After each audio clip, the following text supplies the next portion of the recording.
എൻ്റെ പേര് reverend Prasad V കുഴിയത്ത്, Marthoma സഭയിലെ ഒരു പട്ടക്കാരനാണ്.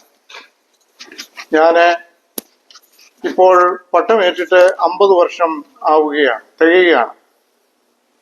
ഈ കഴിഞ്ഞ 50 വർഷത്തിനിടയിൽ എൻ്റെ സഭാ ശുശ്രൂഷയിൽ എനിക്ക് അനവരുതിയായ അനുഭവങ്ങൾ ഉണ്ടായിട്ടുണ്ട്. പല വിധത്തിലുള്ള സന്തോഷത്തിൻ്റെയും ഒപ്പം പ്രയാസങ്ങളുടെയും ഒക്കെ ഘട്ടങ്ങളിലൂടെ ഞാൻ സഞ്ചരിച്ചിട്ടുണ്ട്. എന്നാൽ അതൊക്കെ തന്നെ ഞാൻ തിരിഞ്ഞു നോക്കുമ്പോൾ എനിക്ക് വലിയ തൃപ്തി നൽകുന്നതാണ്, സംതൃപ്തി നൽകുന്നതാണ് എന്ന് ഞാൻ ഈ സമയത്ത് ഓർക്കട്ടെ. എൻ്റെ പിതാവ് ഒരു സുവിശേഷകനായിരുന്നു. KG വർഗീസ് എന്നാണ് പേര്. മാവേലിക്കരയിലെ വെട്ടിയാർ എന്ന പ്രദേശത്തെ കുഴിയത്ത് വീട്ടിലെ അദ്ദേഹം, എൻ്റെ അമ്മ ഏലിയാമ്മ, അത് താമരക്കുളം പ്രദേശത്തെ സെന്റ് തോമസ് മാർത്തോമാ പള്ളിയിലെ അംഗമായിരുന്നു. ഞാൻ ജനിച്ചത് താമരക്കുളത്തെ വീട്ടിലാണ്. എന്നാൽ വളർന്നതും മറ്റും എൻ്റെ ചെറുപ്പകാലത്തിൽ എനിക്ക് അപ്പച്ചൻ്റെ സുവിശേഷ വേലയുമായി ബന്ധപ്പെട്ട്, അപ്പച്ചന് ഒരു മിഷണറി പ്രവർത്തകനായിരുന്നു. അദ്ദേഹം തമിഴ്നാട്ടിലെ മിഷൻ വേലയ്ക്കായിട്ട് പോയപ്പോൾ അമ്മയെയും എന്നെയും കൂട്ടിയാണ് അപ്പച്ചൻ പോയത്. അവിടെ വെച്ച് എനിക്ക് തമിഴാണ് പഠിക്കാൻ കിട്ടിയത്. ഞാൻ തമിഴിൽ എൻ്റെ വിദ്യാഭ്യാസം ആരംഭിച്ചു. അന്നത്തെ കാലത്തെ വളരെ ചെറിയ രീതിയിലുള്ള വിദ്യാഭ്യാസ സമ്പ്രദായമൊക്കെ ആയിരുന്നു ഉണ്ടായിരുന്നത്. 1951 ഞാൻ ജനിച്ചത്. ഇപ്പോൾ എനിക്ക് 74 വയസ്സ് ആവുകയാണ്. അതേസമയം ഞാൻ 50 വർഷക്കാലം സഭയിലെ വിവിധ ഇടങ്ങളിൽ ശുശ്രൂഷയ്ക്കായിട്ട് പോയിട്ടുണ്ട്. തമിഴ്നാട്ടിലെ വേല കഴിഞ്ഞതിന് ശേഷം അപ്പച്ചൻ പത്തനാപുരത്ത് വന്ന് സെറ്റിലായി. അവിടെയാണ് എൻ്റെ വിദ്യാഭ്യാസം തുടർന്ന് നടന്നത്. അവിടുത്തെ സെന്റ് സ്റ്റീഫൻസ് ഹൈസ്കൂളിലും സെന്റ് സ്റ്റീഫൻസ് കോളേജിലുമായിട്ട് എൻ്റെ പഠനങ്ങൾ പൂർത്തിയാക്കി. അതിനുശേഷം സെമിനാരിയിൽ ചേരാനായിട്ട് എനിക്ക് വലിയ താല്പര്യമായിരുന്നു. കാരണം ഞാൻ സഭയിലെ, ഞങ്ങളുടെ ഇടവകയിലെ എല്ലാ കാര്യങ്ങളിലും വളരെ ആക്റ്റീവായിട്ട് നിന്ന ഒരാളാണ്. ഞങ്ങളുടെ യുവജന സഖ്യം, ഗായക സംഘം, ഞങ്ങളുടെ ഇടവകയിലെ ആരാധന, ഇതിലൊക്കെ ഞാൻ വളരെ സജീവമായിരുന്നു. അതുകൊണ്ട് എനിക്ക് വലിയ താല്പര്യമായിരുന്നു. മാത്രമല്ല അപ്പച്ചന് ഒരു സുവിശേഷകനായിരുന്നു. അതുകൊണ്ട് തന്നെ എനിക്ക് വേദപുസ്തകവുമായും സഭയുമായും ഒക്കെ നല്ല ഒരു ബന്ധം സ്ഥാപിക്കാൻ കഴിഞ്ഞിട്ടുണ്ടായിരുന്നു. എന്നാൽ എനിക്ക് സെമിനാരിയിലെ ഒരു അഡ്മിഷന് വേണ്ടി ഞങ്ങളുടെ വികാരിയുടെ ഒരു റെക്കമെൻഡേഷൻ അന്ന് എനിക്ക് കിട്ടിയില്ല. അതുകൊണ്ട് ഞാൻ വേറെ ജോലിക്കായിട്ടൊക്കെ പോകേണ്ടി വന്നു. കുറച്ച് നാള് 3 വർഷക്കാലം ഞാൻ ഹൈദരാബാദിൽ എൻ്റെ ജ്യേഷ്ഠൻ്റെ അടുക്കലും ആയിട്ടൊക്കെ ജോലിയൊക്കെ നോക്കി. അവിടെ ഇരിക്കുമ്പോഴാണ് പെട്ടെന്ന് എനിക്ക് ഈ യൂഹാനോൻ മാർത്തോമാ മെത്രാപ്പൊലീത്തായുടെ ഒരു കൽപ്പനയിലെ ഒരു വാചകം എന്നെ ആകർഷിച്ചത്. അത് ഇനിയും സെമിനാരിയിൽ ചേരാൻ താല്പര്യമുള്ളവരെ ഇത്രാം തീയതിക്കകം ബിഷപ്പ് അവിടുത്തെ പ്രിൻസിപ്പലിനെ അറിയിക്കണം എന്ന് അതിനകത്ത് പറഞ്ഞിരുന്നു. ഞാൻ അവിടെ ഇരുന്നുകൊണ്ട് ഒരു ലെറ്റർ പ്രിൻസിപ്പൽ അച്ഛന് എഴുതി. ഇന്റർവ്യൂവിന് കാർഡ് വന്നത് അപ്പച്ചൻ്റെ അടുക്കലാണ്. അപ്പച്ചനെ ഉടനെ തന്നെ എന്നെ അറിയിച്ചു. ഞാൻ അങ്ങനെ നാട്ടിൽ അവധിയെടുത്ത് വന്നു. അവിടുന്ന് ടെസ്റ്റ് എഴുതി. ടെസ്റ്റിൽ ദൈവകൃപയാൽ പാസ്സാകാൻ ഇടയായി. ഇന്റർവ്യൂ വളരെ അനായാസേന നടന്നു.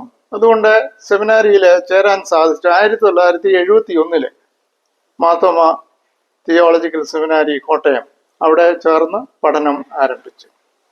75 ഞങ്ങളുടെ പഠനം പൂർത്തിയാക്കി. ഞങ്ങളുടെ ബാച്ചിൽ 8 പേരുണ്ടായിരുന്നു. അതിൽ 6 പേര് ഇപ്പോഴും ജീവിച്ചിരിപ്പുണ്ട്. ഞങ്ങളെല്ലാവരും ഈ ഏപ്രിൽ മാസം 17-ാം തീയതി 50 വർഷം പൂർത്തിയാക്കുകയാണ്. എനിക്ക് നല്ല നല്ല അനുഭവങ്ങൾ ഈ സെമിനാരിയിലെ ജീവിതത്തിലും തുടർന്നുള്ള സഭാ പ്രവർത്തനങ്ങളിലും എനിക്ക് ലഭിച്ചു എന്നത് ഞാൻ സന്തോഷത്തോടെ, നന്ദിയോടെ ഓർക്കുകയാണ്. ആദ്യം ഞാൻ പോയത് ഇരുപേരൂർ ഇമ്മാനുവൽ ഇടവകയുടെ അസിസ്റ്റന്റ് വികാരിയായിട്ടാണ്. 3 വർഷം വളരെ നല്ല പ്രവർത്തനങ്ങൾ കാഴ്ചവെക്കുവാൻ എനിക്ക് ദൈവം സഹായിച്ചു.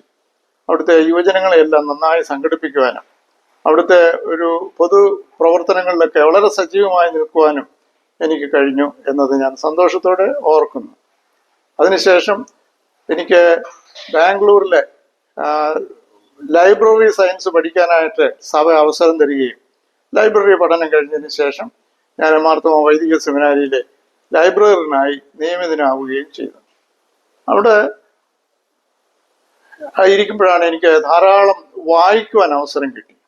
തിയോളജിക്കൽ ബുക്സും മറ്റു ലിറ്ററേച്ചറുകളും ഒക്കെ എനിക്ക് നന്നായി വായിക്കുവാൻ, ഒരുപാട് കാര്യങ്ങൾ നന്നായി മനസ്സിലാക്കുവാൻ എനിക്ക് അവസരങ്ങൾ ലഭിച്ചു. അവിടുത്തെ അതിനുശേഷം എനിക്ക് സലാലയിലേക്കാണ് ട്രാൻസ്ഫർ വെച്ചിരുന്നത്. എന്നാൽ സലാലയിൽ പോകാൻ ഒരു വർഷത്തെ തടസ്സം ഉണ്ടായി. വിസ കിട്ടാനായിട്ട് കഴിഞ്ഞില്ല. ആ ഒരു വർഷം ഞാൻ നല്ല ബുദ്ധിമുട്ടിലൊക്കെ ഓടേണ്ടി വന്നു. 1979 വിവാഹിതനായി വാളക്കുഴി മാന്താനത്ത് NJ ജോർജ് ഉപദേശിയുടെ മകളായിരുന്നു എൻ്റെ ഭാര്യ. ഞങ്ങൾ ഒന്നിച്ച് പോകാനായിട്ടൊക്കെ ശ്രമിച്ചു. പക്ഷേ അവിടെ സിംഗിൾ വിസയെ കിട്ടുകയുള്ളൂ എന്നാണ് മെത്രാപ്പൊലീത്ത തിരുമേനി എന്നോട് പറഞ്ഞത്. എന്നാൽ അതിൽ എനിക്ക് ഒരു പ്രയാസം ഉണ്ടായിരുന്നു. തിരുമേനിയോട് ഞാൻ പറഞ്ഞു, പോവുകയാണെങ്കിൽ ഞങ്ങൾ ഒന്നിച്ച് പോകുമെന്ന് പറഞ്ഞു. അങ്ങനെ ഞങ്ങൾ ഒന്നിച്ചവിടെ ശുശ്രൂഷയ്ക്കായിട്ട് പോയി. അവിടെ ചെന്ന് ഒരു നല്ല മനോഹരമായ ഒരു പാഴ്സനേജൊക്കെ പണിയിക്കാൻ, അത് എനിക്ക് തോന്നുന്നത് ഗൾഫ് രാജ്യങ്ങളിൽ തന്നെ സ്വന്തം സ്ഥലത്ത് ഒരു പാഴ്സനേജ് പണിയാൻ കഴിഞ്ഞത് ഞങ്ങൾക്കായിരുന്നു. അതവിടെ പണി കഴിഞ്ഞ് ഒക്കെ കഴിഞ്ഞ് ഞങ്ങൾ തിരിച്ച് 3 വർഷത്തെ ഞങ്ങളുടെ ശുശ്രൂഷയ്ക്ക് ശേഷം നാട്ടിലെ അടൂർ കേന്ദ്രമാക്കി പല ഇടവുകളിൽ പ്രവർത്തിച്ചു. എന്നാൽ ആ സമയത്താണ് മാർത്തോമ യുവജന സഖ്യത്തിന്റെ ജനറൽ സെക്രട്ടറി സ്ഥാനത്തേക്ക് മത്സരിക്കുകയും അതിൽ ഞാൻ വിജയിച്ചു. ജനറൽ സെക്രട്ടറി ആയിട്ട് എനിക്ക് അവിടെ പ്രവർത്തിക്കാനായിട്ട്, മാർത്തോമ യുവജന സഖ്യത്തിൽ പ്രവർത്തിക്കാനായിട്ട് കഴിഞ്ഞു. അതിൻ്റെ ഒരു പ്രത്യേകത ആ യുവജന സഖ്യത്തിലെ അന്നുണ്ടായിരുന്ന ചില പ്രയാസങ്ങൾ കാരണം യുവജന സഖ്യത്തെ തന്നെ അന്നത്തെ മെത്രാപ്പൊലീത്ത പിരിച്ചുവിട്ടെങ്കിലും വിട്ടതിന് ശേഷം രണ്ടാമത് കോൺസ്റ്റിറ്റ്യൂട്ട് ചെയ്ത ആ ഒരു യുവജന സഖ്യത്തിൻ്റെ കമ്മിറ്റിയിലാണ് ഞാൻ ജനറൽ സെക്രട്ടറി ആകുന്നത്. ശാഖകളൊന്നും ഇല്ലാതിരുന്ന സമയത്ത് എല്ലാ ഇടവുകളിലും സഞ്ചരിച്ച് ശാഖകൾ സ്ഥാപിക്കുകയും അവിടെ പ്രവർത്തനങ്ങളൊക്കെ ആരംഭിക്കുകയും വളരെ നല്ല രീതിയിൽ എൻ്റെ കാലഘട്ടം പ്രവർത്തിക്കുവാനായിട്ട് സാധിച്ചു. ആ സമയത്താണ് യൂത്ത് സെൻ്ററിൻ്റെ പുതിയ കെട്ടിടത്തിൻ്റെ പണി ഞങ്ങൾ ആരംഭിക്കുന്നതും ശിലാസ്ഥാപനം നിർവഹിക്കുവാനും കഴിഞ്ഞു. അങ്ങനെ ആ പ്രവർത്തനങ്ങളൊക്കെ നടന്നതിന് ശേഷം പിന്നീട് ഞാൻ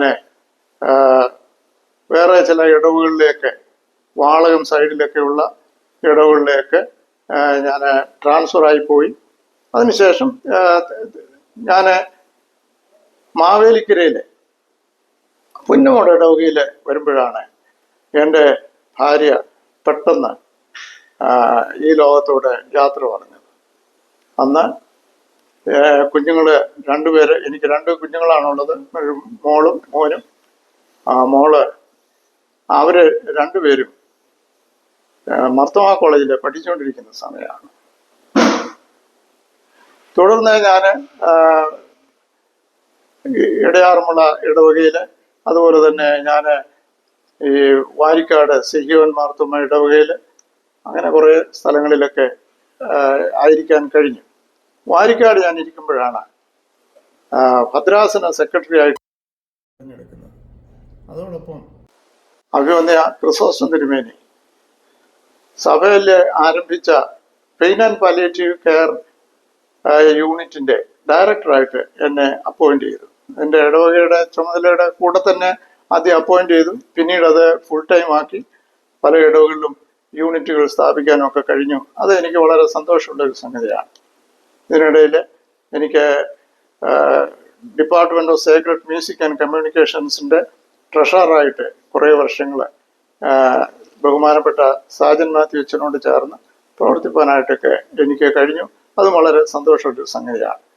ഞങ്ങൾ എൻ്റെ 2-3 സ്നേഹിതർ ചേർന്ന് വോയിസ് ഓഫ് ക്രൈസ്റ്റ് എന്ന പേരിൽ ഒരു മ്യൂസിക് ഗ്രൂപ്പ് ഞങ്ങൾ ഉണ്ടാക്കിയായിരുന്നു. വോക്ക് ഓർക്കസ്ട്ര എന്നാണ് ഞങ്ങളതിന് പേര് കൊടുത്തത്. അത് ചില സ്റ്റേജുകളിലൊക്കെ പോകാനായിട്ടൊക്കെ സാധിച്ചു.